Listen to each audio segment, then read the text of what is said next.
जय श्री कृष्ण।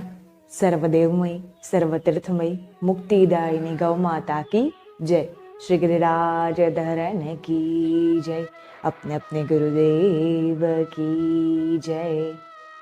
सुरूपा बहुरूपाश्च विश्वरूपाश्च मातरः गावो मामुपतिष्ठन्ति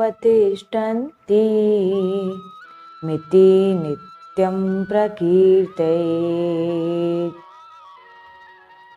સુંદર સુંદર રૂપવાળી બહુરૂપવાળી ગૌઓ હંમેશા મારા નિકટ રહે, હું હંમેશા ગૌઓના નિકટ રહું. ગૌ માતાનું નામ સંકીર્તન કરવાથી મનુષ્યની કીર્તિમાં વધારો થાય છે.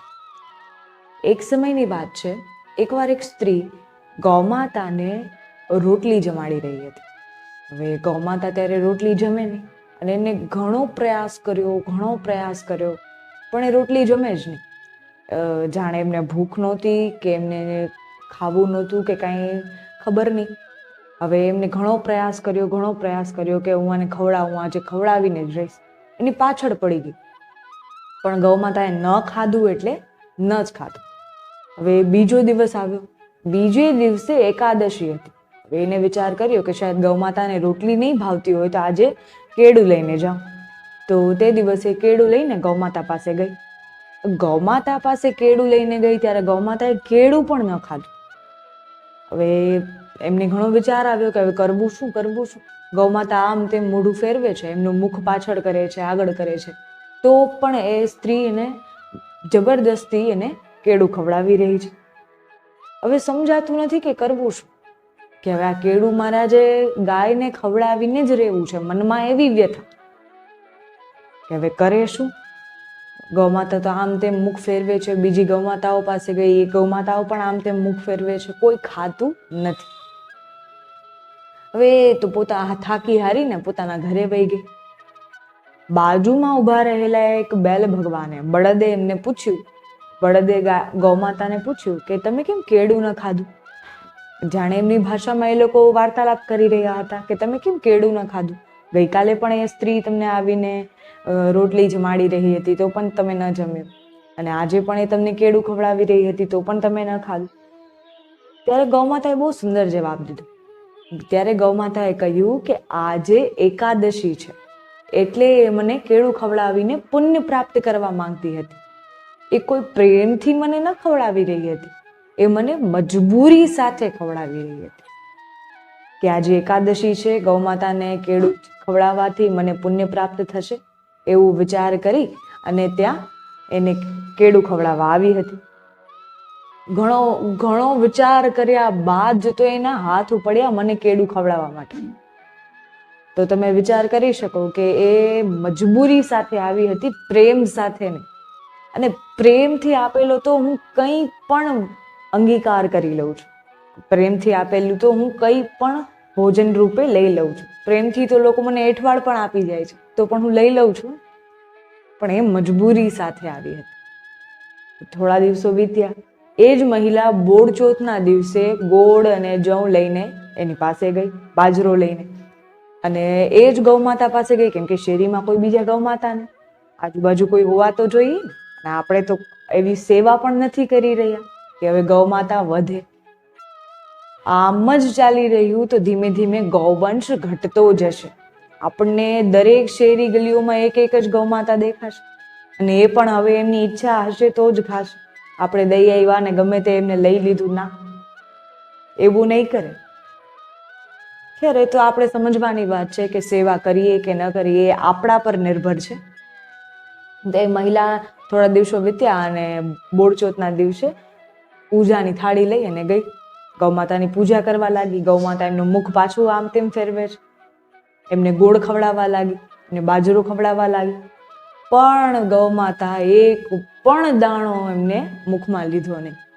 અને એ સ્ત્રી પાછી હતાશ થઈ ગઈ.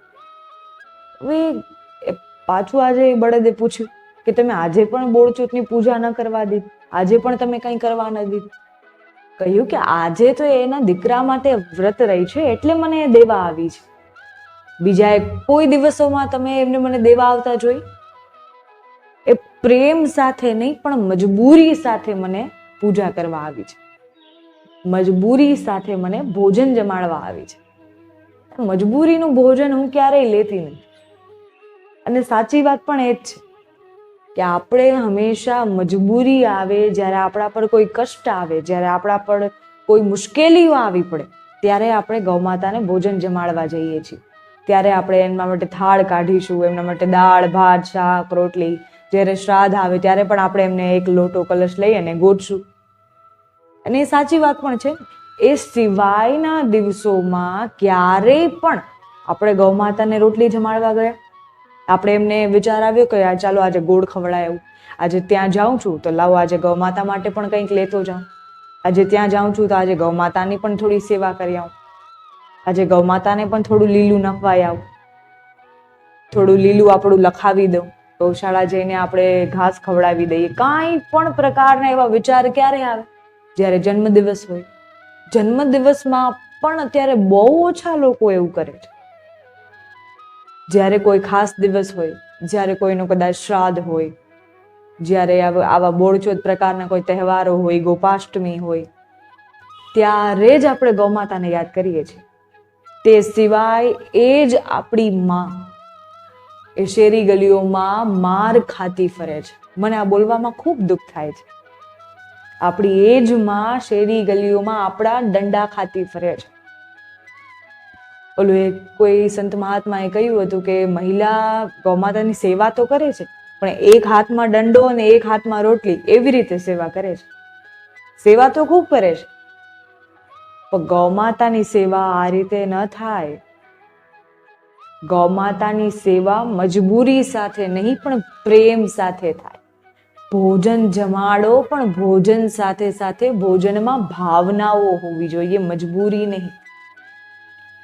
કોઈ પણ તમે કાર્ય કરો, પણ એ અગર મજબૂરીમાં કરો છો તો એ કાર્ય સદૈવ નિષ્ફળ જશે. એ કાર્ય પ્રેમ સાથે કરો છો, એ કાર્ય ભાવના જોડીને કરો છો, તો એ આટલું કાર્ય પણ કરશો ને તો એનું આટલું ફળ આપી જશે. ગૌમાતા પણ ખૂબ હતાશ છે અત્યારે. ગૌમાતાની વેદના આપણે સમજવા માટે તૈયાર નથી.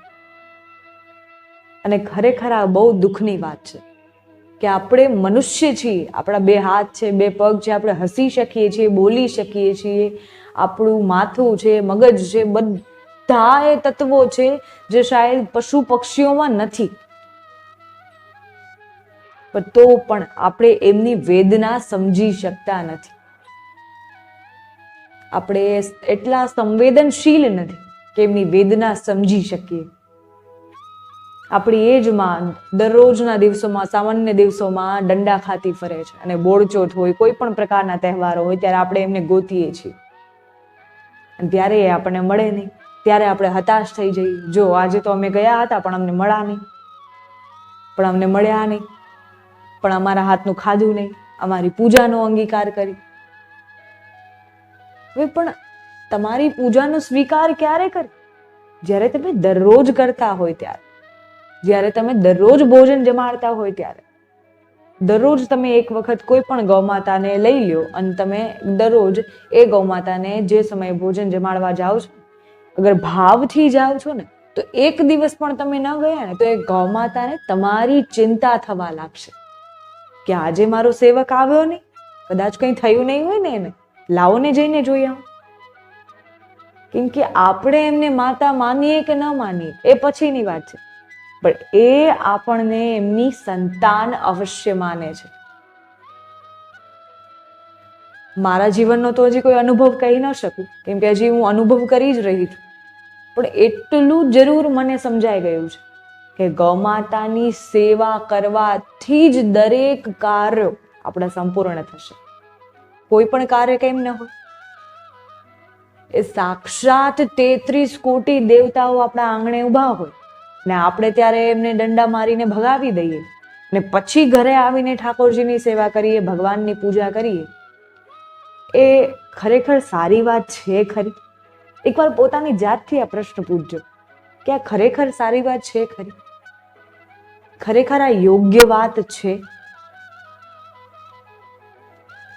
જે પોતાના વિશે જ હંમેશા વિચાર કરે છે, પોતાની મજબૂરીઓ, પોતાની મુશ્કેલીઓ, પોતાના જ વિચારો, એ દુર્યોધન છે. જે પોતાના નિજજનો માટે વિચાર કરે છે, પોતાના નિજજનોને સહાય કરે છે, પોતાના નિજજનોને પ્રેમ કરે છે, કોઈ મજબૂરી વિના નહીં, કોઈ મુશ્કેલી વિના નહીં, એમ જ જે પોતાના નિજજનોને માન આપે છે, જે પોતાના નિજજનોનો સાથ આપે છે, જે પોતાના નિજજનો માટે કાર્ય કરે છે, યુધિષ્ઠિર છે. અને જે સૌનું ભલું કરે છે, દરેકનું, સારા હોય, ખરાબ હોય, પાપી હોય કે કોઈ પણ પુણ્યાત્મા હોય, જે દરેકનું ભલું કરવા ઈચ્છે છે, જે દરેકને સહાય કરે છે, જે દરેકનો સાથ આપે છે, દરેકને માન આપે છે, એ શ્રી કૃષ્ણ છે. હવે આપણે વિચાર કરી લેવો જોઈએ કે આપણે શું બનવું છે. આજથી જ એ બનવા પર ધ્યાન દેવું જોઈએ. એ મહિલા, એ સ્ત્રી દરરોજ ગૌમાતાને ખવડાવવા કઈ ન જાતી, દરરોજ એ જ ગૌમાતાને એના આંગણેથી મારીને ભગાવી દેતી ને બોળચોથના દિવસે, એકાદશીના દિવસે એ ગૌમાતાને એ ગોતવા જતી. અને ખરેખર દરેક મનુષ્ય આજે આ જ કરી રહ્યો છે. મને આ વાતથી ખૂબ દુઃખ થાય કે આપણા મનુષ્ય હોવાને ધિક્કાર છે, આપણા શરીર હોવાને ધિક્કાર છે કે જબ આપણે આપણી માની સાચવટ ન રાખી શકીએ, આપણી માને આપણે ન સાચવી શકીએ, તો આપણા મનુષ્ય હોવાને ધિક્કાર છે.